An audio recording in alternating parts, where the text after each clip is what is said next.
Disebabkan hari tu tak dapat bomboloni, kita repeat semata-mata untuk bomboloni. Donat kapas, gobu-gobu.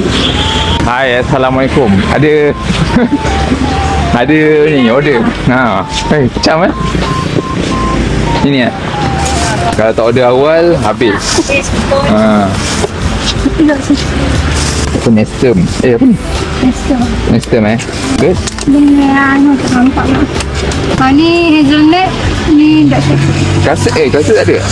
Tak apa lah. Rantai lah. Tak apa. Terima kasih. Okay, now kita makan. Kita ada 6 bomboloni, 1 donat susu, 1 donat klasik. Kita mulakan dengan bomboloni. Selalu bomboloni ni habis dulu tau.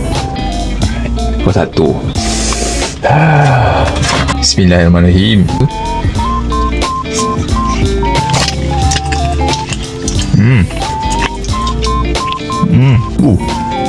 Donat lembut. Next kita try apa ni? Ni cheese kot. Cheese. Bismillah.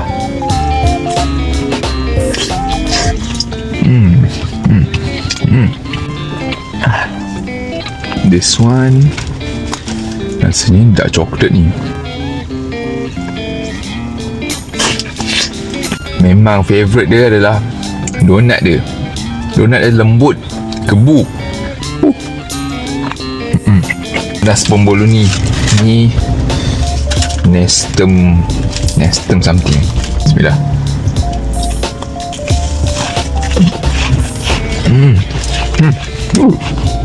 Tomat lah. Tak ada ni inti kosong. Kita makan klasik tu. Lembut lah.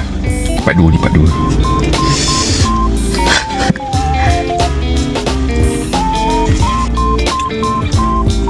Last one.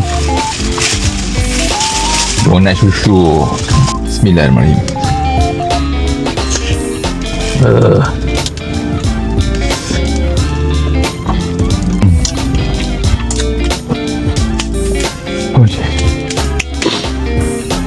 Habis lah.